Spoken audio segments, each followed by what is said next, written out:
Hi everyone, welcome to another episode of Outgrow's Marketer of the Month. I'm your host, Dr. Saksham Sharda. I'm the creative director at outgrow.co. And for this month, we are going to interview Rune Sovndahl, co-founder and CEO of Fantastic Services, which is an online platform where clients can book professional domestic service providers such as plumbers, gardeners, and cleaners. Thanks for joining us, Rune. Thank you very much for having me. It's a real honor. So we're going to start with a rapid fire round just to break the ice. You get 3 passes. In case you don't want to answer the question, you can just say pass, but try to keep your answers to one word or one sentence only, okay? Okay. All right, so how long does it take you to get ready in the mornings? 30 minutes. Okay, most embarrassing moment of your life? That's a hard one. Something to do with diving. Okay, how many hours of sleep can you survive on? At 3 hours at the moment with a 3-year-old. Okay, fill in the blank. An upcoming marketing trend is blank. Keeping your customers. Okay, the city in which the best kiss of your life happened. Ooh. I have to be careful on answering that. Let's say Moscow. Oh, okay. Pick one, Mark Zuckerberg or Jack Dorsey. Mark Zuckerberg. Okay, the first movie that comes to your mind when I say the word ambition. The Founder. Okay, when did you last cry and why?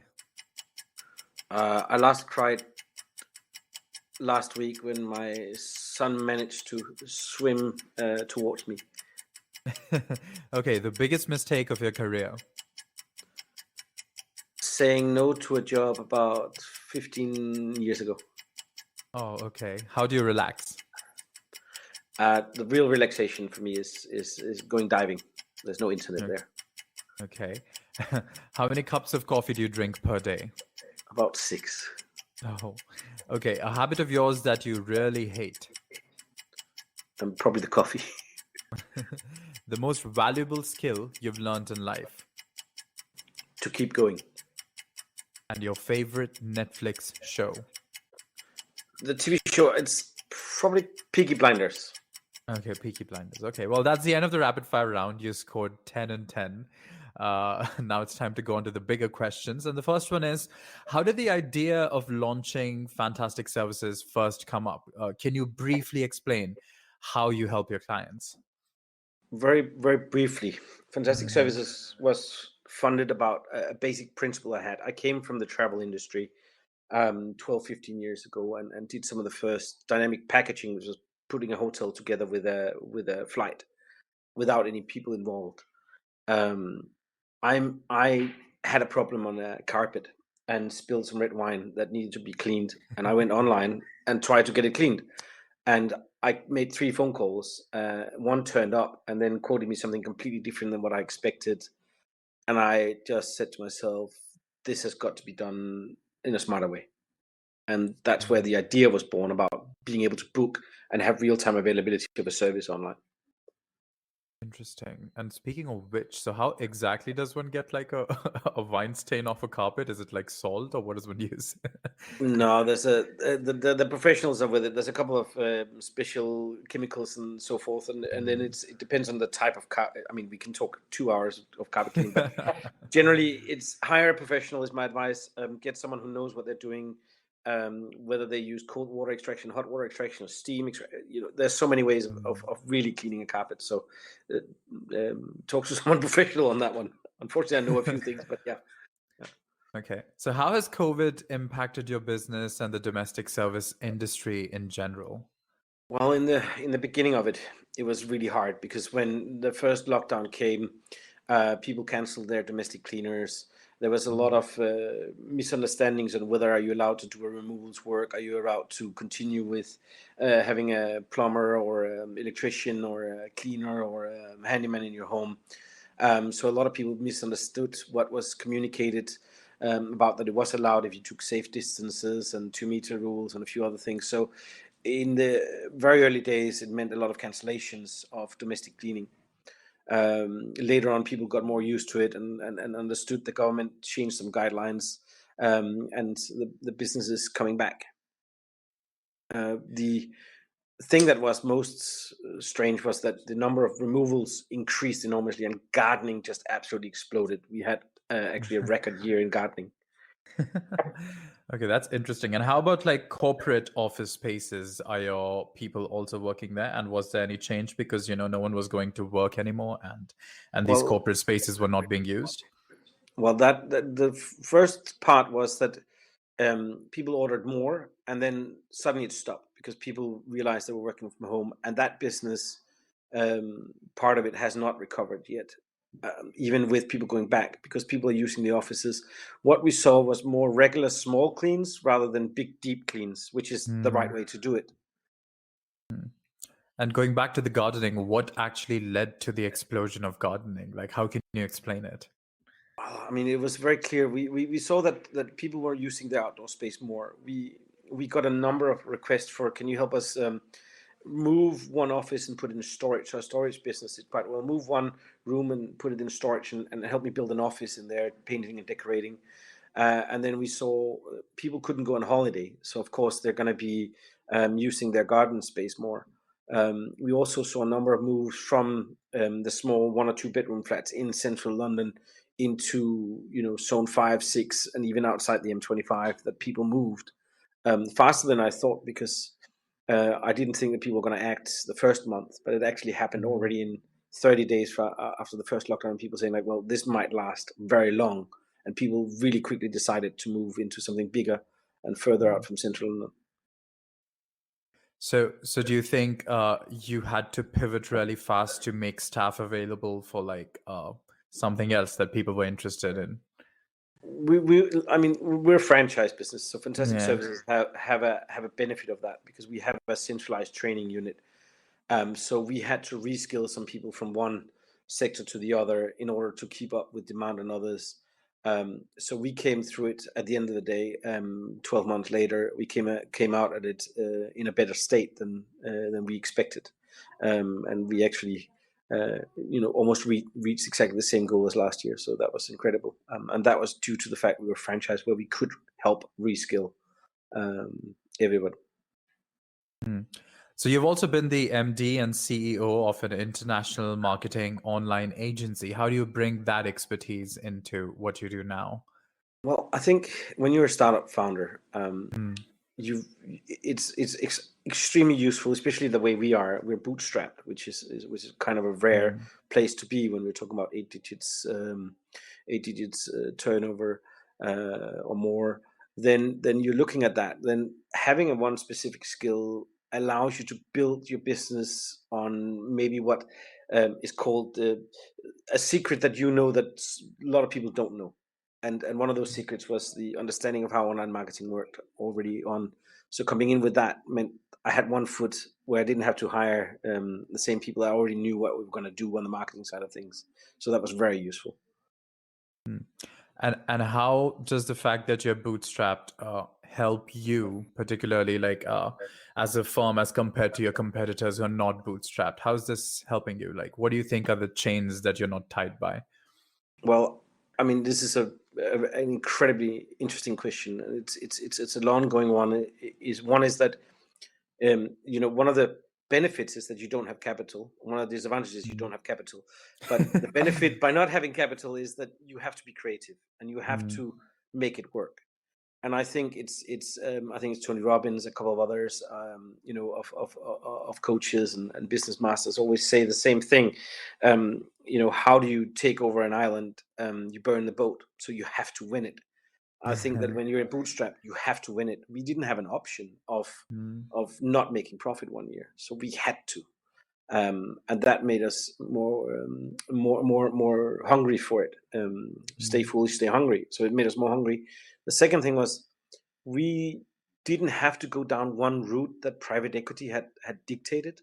We spoke to private equity along the route, and they kept saying, "No, no, go down that route. That route." If I had gone down that route, um, then the pandemic would have destroyed us. We wouldn't have had a company, and that's what's happened to some of the very well funded companies in our industry. They went down the route of one service Mm, only and are gone now, or very close to being gone. So that was a benefit. We had freedom to mm-hmm. move.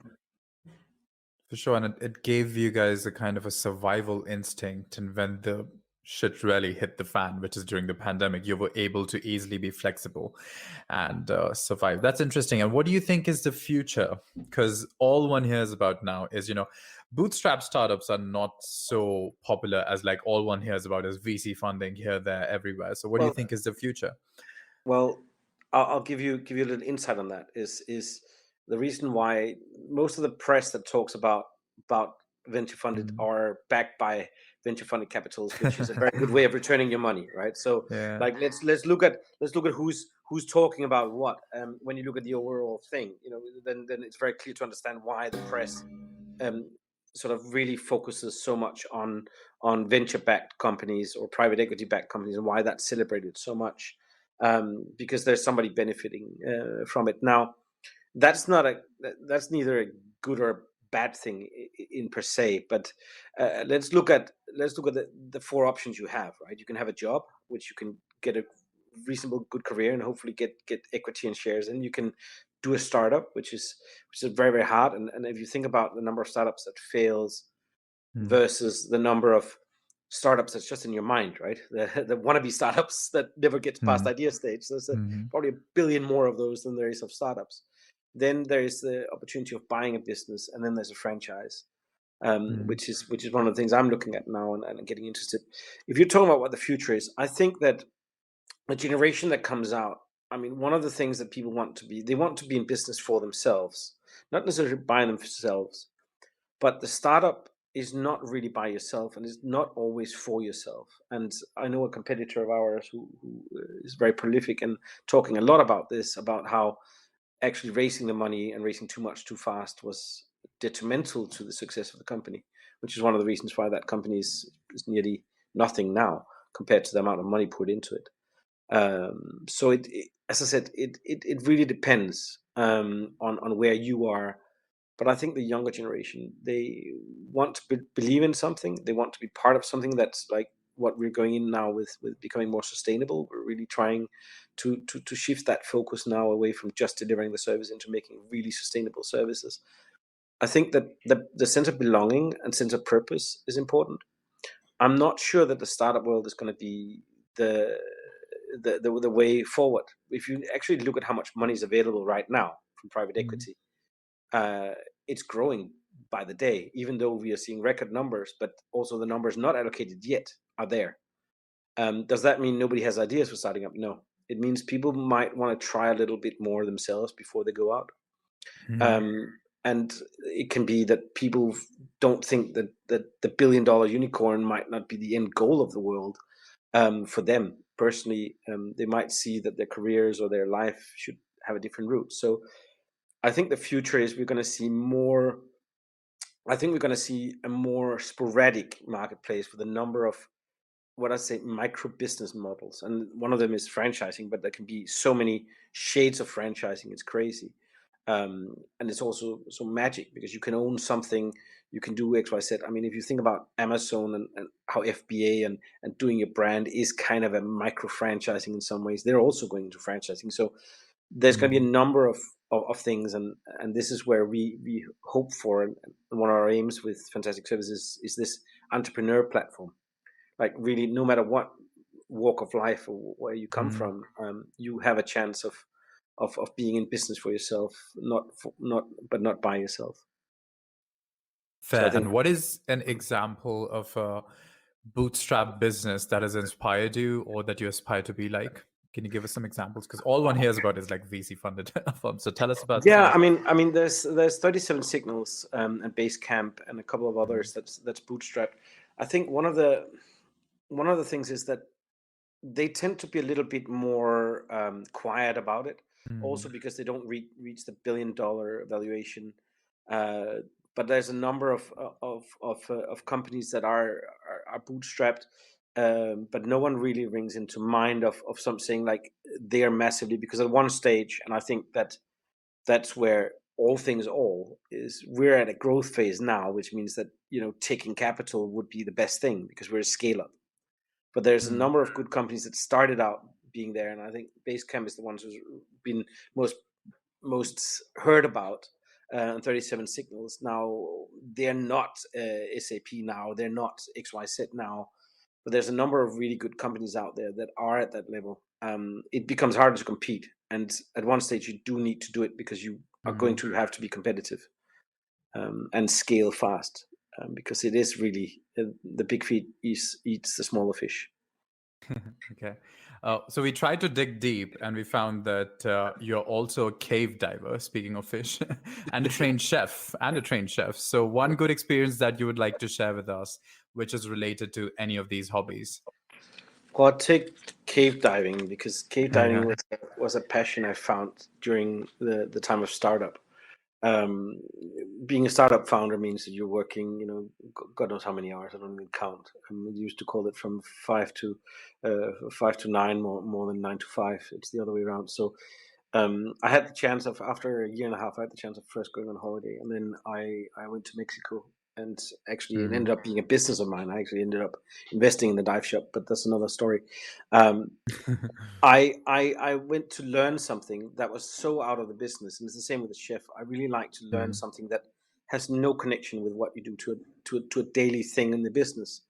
And just learning that means you get this beginner's mind, and then suddenly, while you're in that process, you get to a level of learning that lets you see things from another angle, like completely learning. I mean, I try to study exactly what we were talking about earlier about wine spills. So cave diving was that for me. Plus, there's a beautiful thing is there's no internet down there, which is very nice. So you get an hour and a half if you're diving with proper technical diving. A couple of times you get an hour and a half, 2 hours where there is no internet and nobody's going to ring you. Your watch won't even beep except for if you're going up too fast. So there's no connection to anything else, and that's a beautiful space, I think. And then you come back to land and you have a billion emails to check. Okay. Well, at least you have those. At least you have the 2 hours of freedom. Fair. So you've been writing a book, managing a company with more than 2,000 technicians, and mentoring. So what does a typical day look like for you? Well, I mean, the book's going to be published later this year. Probably one of two that's going to come up. But a typical day for me, at the moment, is in front of Zoom.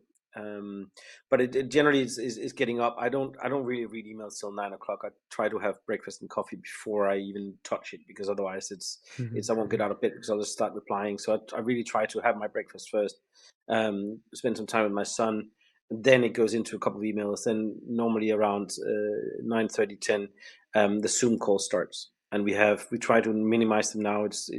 Instead of an hour, it's 20 minutes calls. Then there's space. I put a lot of buffers, 10-15% on my Calendly account, so that I can get a little bit of space between them, so I can jump from meeting to meeting. But that's what it looks like now. We've got an office, and it's partially opened, so we're in and out of the office. So sometimes there's a physical meeting, but the normal day seems to jump between Zoom to Microsoft to Zoom. But I try to make the spaces in between them. And then it ends with, the normal thing, dinner and putting my son to sleep. And then around 10ish, 11, I can either put on an audiobook or read, depending on how tired I am. And so how would you, and a work-life balance, how do you manage that? Like, what time do your working hours end, or are they like going on till 10? Well, they don't go on till 10. I mean, I try to. I finish at 5, and then I have a 4-hour break with the family, and then they start when it's bedtime, when my son is in bed and so forth. Then I have a 1 or 2 hours more maximum, and then by midnight it's over. So I don't have it. It's not as crazy anymore. And then weekends, I allow myself maximum 2 hours of work now. So that's got to be, if it's a call, sometimes there's things where those 20-minute call don't do. So you've got to clarify something, then you have that call. This used to, in the past, was a walking meeting. You'd go for a walk with someone, and when it's big clarification, but it's not needed every single weekend. So that's good. It's a much better life balance than when I was a startup. We've been around for 12 years now, so it's easier. Fair. And how has becoming a franchise, like, how's it affected you, and like how has the sector itself changed over the years, and has it meant like more workload for you or less workload for you? Well, it's if in the beginning when you set up something new, it was like starting over again. We had to create the training of what we knew were the truth about XYZ working, whether that functions. So that was a lot of things to put that training into place. Once that was done, it was easier to outsource, and then you realize there's a couple benefits from franchising that normal companies. We've actually got an operations manual which can be replicated all over. So once you start down the franchise route, you become instantly more scalable. Mm, We can open a franchise now anywhere. It can be in Novosibirsk, Russia. It can be in Calgary. It can be in Sao Paulo, and the mm, same book works, the same operation, the same how it works. There's a couple of translation things and a couple of price adaptations, but really you become a lot more scalable.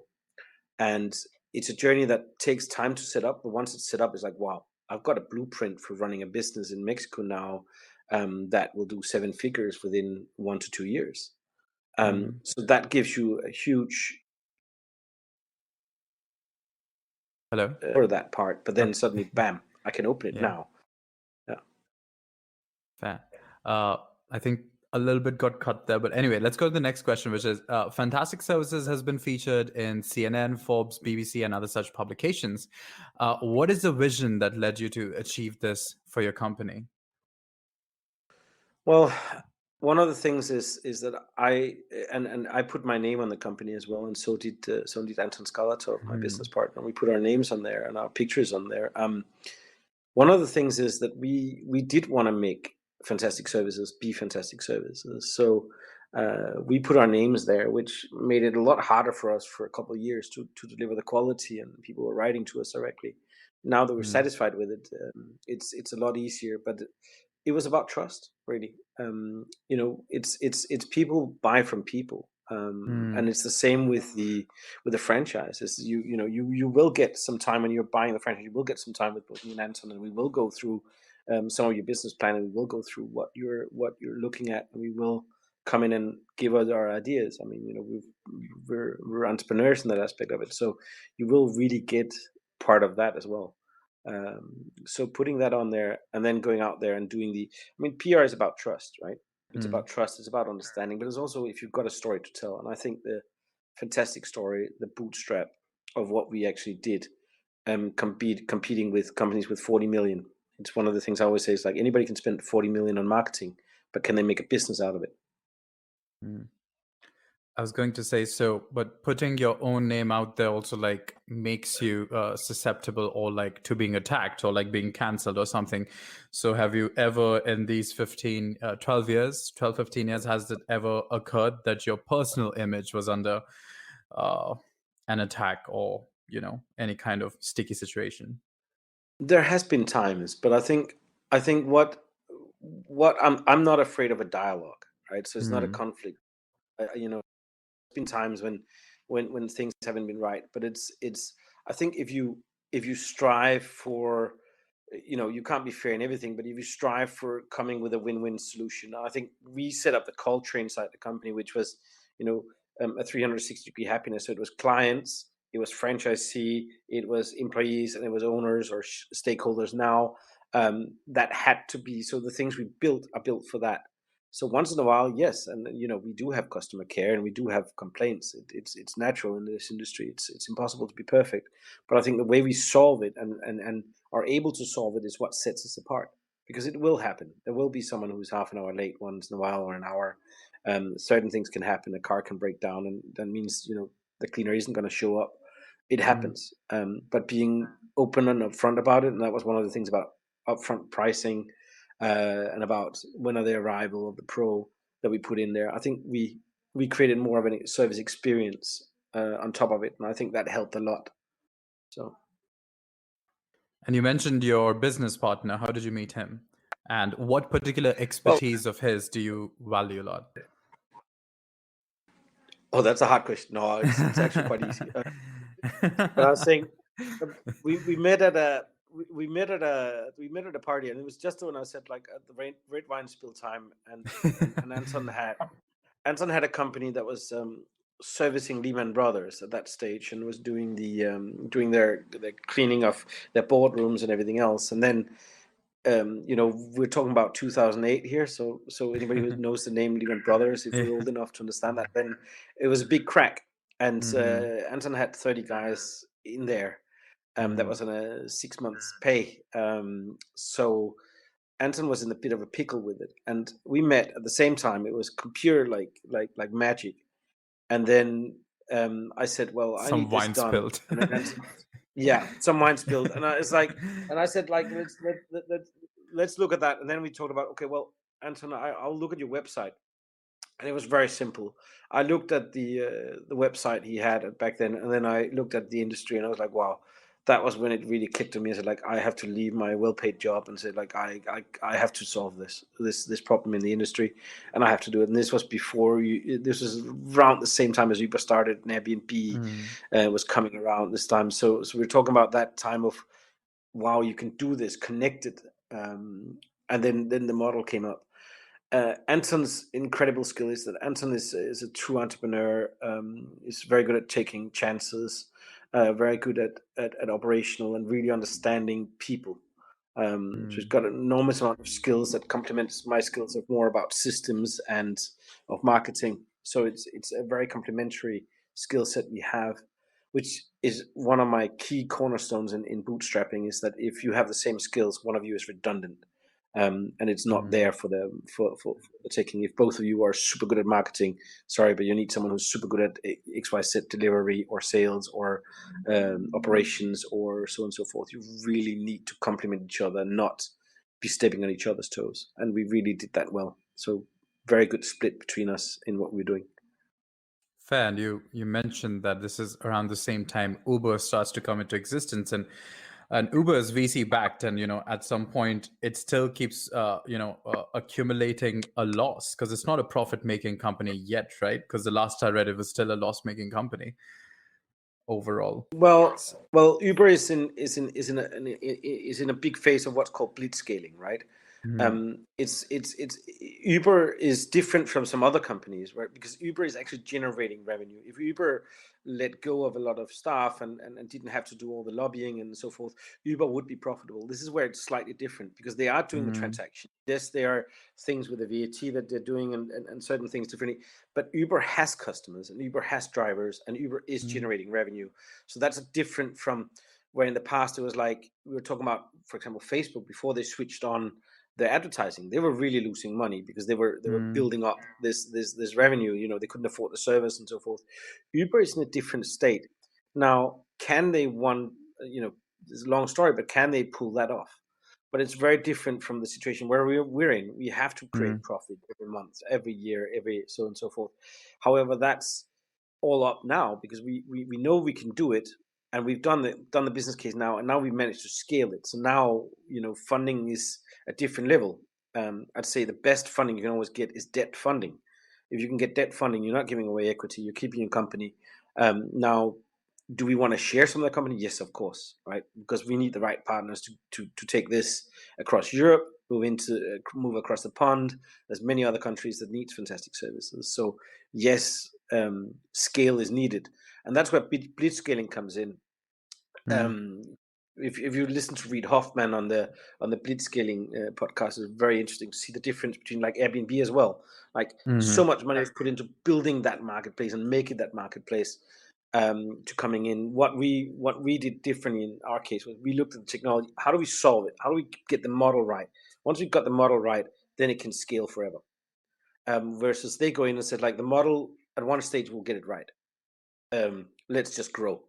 That's a whole different, it's a very exciting game to play, but it's not where Europeans, we're not so, let's say, I think we're more pragmatic on that one. It's a very big different mindset of really wanting going on blitz scale. It's like I'm gaining market share, I'll get the model right, I'll get it profitable or be bought out before I even have to do it. Um, I've seen it here in Europe, and it happens. I mean, there are a competitor of ours raised a decent amount of money Mm. and got bought out. Now the Oh. people who bought it are sitting there kicking their heels because they spent way too much money on that company, and you know because they went down one route. But they will over a decade. You have a different time scale. And that's why I said, like, Uber is getting to, it's older than us now, right? So it's getting For there. sure. Uber is so they will have their space. I mean, there's a lot of legacy stuff that can be let go of Uber, and Uber is a profitable company. You know, but if they stop spending on self-driving cars and a number of other technology, there's a lot they can cut off now. So it's a different thing. You've got to look at, can it be profitable like this with a sweep of a hand? I also think Uber had a lot of layoffs this year, and I think that no, they're not going to see profits, but we're going to see some changes in their cost base. That's for sure. Oh, and interestingly, and now in Uber, there's a British law that says that you have to pay the minimum wage to every Uber driver, which is specific to Britain now. That is not there in the US, right? Yeah, no, and Uber's under massive scrutiny, but I also know that the British government, I'm on a couple of coalitions on that as well, because we are looking at, like, how do we do e-commerce across Europe so that the Americans can't come out and just be the ones rolling this stuff here and saying held to the law, or the law of the lands that you're operating in, because it is harder to operate when you have to do it legally, right? I wouldn't say it's harder, but there's definitely more cost pressures on it, and there's a lot of taxes we paid that these guys didn't pay on some of their business and their business model and the way the business model worked. The UK and Europe in particular has got a lot of things to do on the e-commerce side, and I think post COVID, post the next couple of months, right now they're just in crisis mode. But in 2 years' time, when they wake up and realize that they're going to have to create growth, because the growth is just created by printing money, at that stage that stops. Then they're going to have to create growth by allowing certain businesses to run in a different way to really get things going. And that involves employment, that involves a lot of other things. So there's a lot of political things that's going to happen here. How come there's like, because you brought up the example of these two. There's like, for hotels there's Airbnb, and for taxis there's Uber, but there is no global market chain, like globally spread and wide known for the services that you guys do. What do you think is keeping that back? Well, there is a very large one in the US. Angie is buying up these things. This is a 30-year-old company that started as a directory that's buying up companies like ours across the space. One of the things is that, first of all, I know my friends in Angie will say that it's wrong, but the US is a lot easier. It's one country. It's got one currency. Europe has got different labor laws. Which is one of the reasons that services isn't that big in Europe, because there's a number of labor laws. Also, it's one of those beautiful industries that everybody can sort of work in there and probably can make it to a six-figure business without having an MBA or without even having a degree. And you can start from the age of 17, which means that you're by the age of 20 something, you could, if you're using your money right, be driving a Bentley and a couple of nice things and have bought the first 3 houses before the rest of us get out of university, right? So it is a different industry. Now, getting from 6 to 7 to 8 is where it gets hard.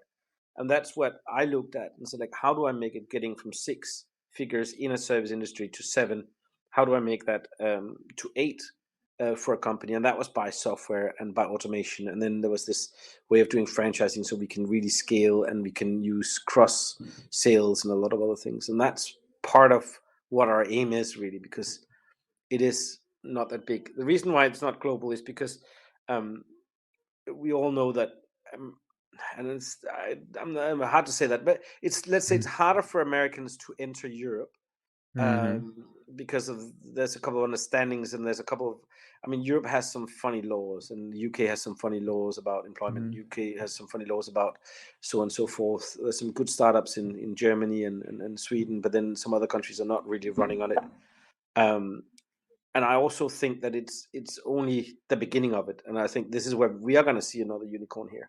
We are going to see 1 or 2 of them. Right now in the US, one of the biggest franchising groups got bought by one of these technology companies. And we're talking about a £3 billion company here getting bought by a tech platform, which is very interesting to see. And we're the merge between those two. So it's going to be a very interesting space to go into, Shakson. All right. So what's just the second last question is, What's one tip you would give to someone who's just starting out, like in the franchising industry or the domestic services market? The number one Yes. thing Mark's written down in us, it's like forget about all the other things. You're doing PR, I've written the whole steps to success in the franchising now. It's coming out in the growth to success. But I said, like, if you kept all the customers, by delivering good service, your cost of marketing is so much smaller.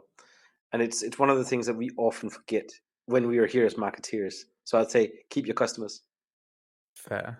And the last question is, what would you be doing right now if not fantastic services? Another startup. I have 7 or 8 ideas in the library here that I'm waiting for being launched. We're using our software across a number of sectors. We've gone into fitness. We've gone into beauty as well. So our software is very, very strong on demand services, and we're selling it as a SaaS company. And there's a couple of things there where it's in my passion. Diving is one of them. So booking certain things into this, because we build a booking software that allows you to real-time availability and pricing, and it doesn't matter what service it is. So that's what's the engine behind Fantastic Services, and that's now seeing a lot of interest from different sectors that didn't know that they could cut up all of their operation costs. So I would still be doing a startup, even if I had retired and then let's say I cashed out and so forth. I couldn't stop that. Maybe I wouldn't work as many hours, but I'd say I'd always be either mentoring or being involved in this. It keeps you alive, and it's extremely fun. Well, looking forward to interview you for like another company a couple of years down Yeah, the line. no, totally. Or I stay here because Fantastic got so much upsides on so many different directions, and we are profitable. And this year we made it through For sure. with this. So it's it spoke to me a year ago on this stuff here. I was worried, and I was down in a deep dark hole. And then I called Anton, and Anton called me. It was like instant when the lockdown was, and we said we had a friend to friend call, founder to founder call, and said, like, look, what if we just imagined that we lost it all and we're restarting now? We're back on zero, like where we were 10 years ago. How would we act now? And it's the same. We're just going to go through it, and we're just going to do, and we're just going to pivot, and we're just going to keep doing what we always did. So yes, we both had young children, and had to have that time off, but then we were ready again to go all full in and go blasting. So it was really refreshing as well to go back into it. And it's like, wow. And that's where I came up and got to learn about this Buddhist thing, which is Shoshin, which is about the beginner's mind. And it's incredible. It's like, I think Bezos said it in some way without maybe using the Buddhist stuff. It was like, it's always day one. And that's how we feel now. So we're in the same thing. It's Shoshin. We've always got somewhere we can improve. We're not going to rest on our laurels. We've got a lot of work to do here. And then suddenly you discovered people want to do gardening at this time. So that pulled you guys out. Well, exactly. No, but we kind of knew that because we had some sensors out. We could see what was going to do, and then changing the marketing a little bit and saying, like, well, enjoy the space and so forth. So the world is what it is. Things are going to happen, and that's in any industry. So the question is just, can you muster the energy to continue and keep at it? For sure. That sounds like a good end to the episode. But thanks everyone for joining us for this month's episode of Outgrow's Market of the Month. That was Rune Sovndahl, the co-founder and CEO of Fantastic Services, which is an online platform where clients can book professional domestic services providers such as plumbers, gardeners, and cleaners. Thanks for joining us, Rune. Thank you so much. It was a real pleasure to speak to you today, Shakram. Do check out their website for more details, and we'll see you once again next month with another Market of the Month.